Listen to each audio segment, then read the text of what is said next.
कनिया तारा तनियो सा विचार बाटे हैं कि घर में बेमरिया सास बिया ओकर देह नाता तनी क दी तारा से कबे हम कहनी है कि तनी मलिया में तेल ले आके हमर ठेउन टगड़ा दो। ए तो चिल्लात का बनी, आराम से बैठी ना, आवते नु बानी।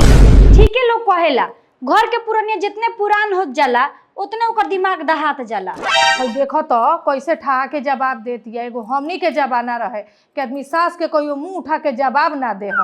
बताओ तहार माई बाप तारा के इहे संस्कार देले बा कि जाके सास ससुर के इज्जत मत करी हो। मम्मी जी हमार माई बाप संस्कार ना दहेज दे के भेजले बा। आ दिन भर जे बैठल बैठल फ्रिज के पानी पियतानी उ फ्रिज हमरा बाबूजी के दिहल हो। आ दिन भर जे बैठल बैठल बिछौना पर कूलर के हवा खातानी उ कूलर हमरा बाबूजी के दिहल हो। ढेर मुंह मत खोलवाई। अरे बाप रे बाप, अब एकनी के सामने एगो मुंह से बातों निकालल नाजायज हो गइल बा। बाप रे बाप, ई पतोह ना एकदम इसाड़ हो गइल बिया। बताओ हई बेटी पतोह के रहन हो। चुपचाप मुंह लेवर के बैठी, हम जातानी अपना जीजाजी से बात करे। आज खाली उ आ जास घर में, आज किया तो उहे रहिए ना तो हम ही रहेम घर में।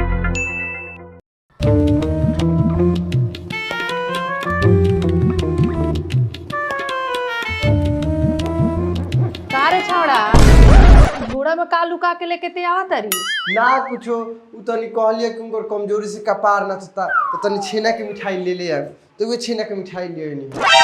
अच्छा ठेहुन भरा के हमरा से लड़ लेली, अब उनकर कपार नाचे लागो का तोरा से झगड़ा कोई लखियो तब एक टुम खाली हम कहनी है कि तनी हमर गोड़ आके दाब दो तो कैसन कैसन भाखा बोल के गइल बिया उ हमर हृदय जानता।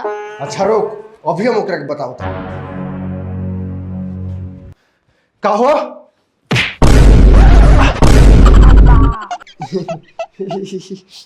अरे ना कुछ तनी सा गोर बिछिल गइल ह, टाइल्स के नु घर बा ना तो ओकरा हिम्मत बा हमरा के लात मारे के। हाँ हाँ बबुआ हम सब बुझतानी, अभी ओकरा के हम समझा के आवतनी। अभी तू हमार बात ना सुनेलू आ फट से ना लात मार देबे। अरे रुको, तेरा लात में दर्द हो गल होई, मार ले बड़ू लात में तो दो तार गोर दाब दे, तार गोर दुखा गइल होई तो लात में मर ले बड़ू हमरा की तो तू पागल हो काहे ओकरा से लड़तलू हो।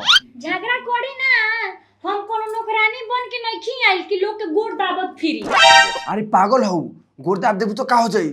ओ बुढ़िया के अरिरनी मत समझियो, बुढ़िया के लगे पुश्तैनी गहना बा, पुश्तैनी सब दाब के रखले बिया। सोना के हौसुली, सोना के हार और यहाँ तो कि सोना के टिकुली बा। बताओ ई सब बाद में की कर हुई, तोहरे न हुई। राय विचार से रहबू तो तोहरे के न देही, मतलब दे दी अपना बेटी सके लेके चल जी सब, हाथ पर हाथ मलते रह जाइबू। अच्छा ई बोतिया रो पहिले काहे ना बतइनी हो। हो जा जा कर, ठीक से सेवा करिए, जा जा बोला जा जा। ए मम्मी जी दिन और गुड़वा दबा दी। बात बा शुरू भगवान आज शुरू छोटे पछन कैसे उ गइल हम अबे ठेउना मत ब्लॉक के गइल दी ना मम्मी जी, और गुड़वा मल दी, आराम हो जाई। दी दी दी गुड़वा दी दी, नीचे करी।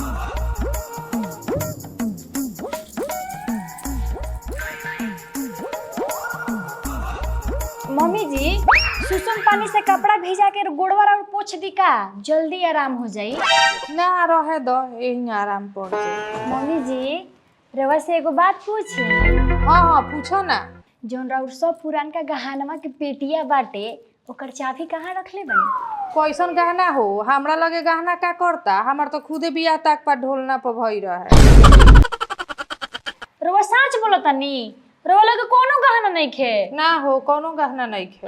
रवा सच बोलतानी, ते में झूठ का बोले के बा तो हई गोड़ कहले तो वो माई गोड़ पे तूड़ देलस रे बाप। गहना नहीं खे। बाप रे बाप, ई तो हमर गोड़ तूड़ देलस आज। बाप रे बाप।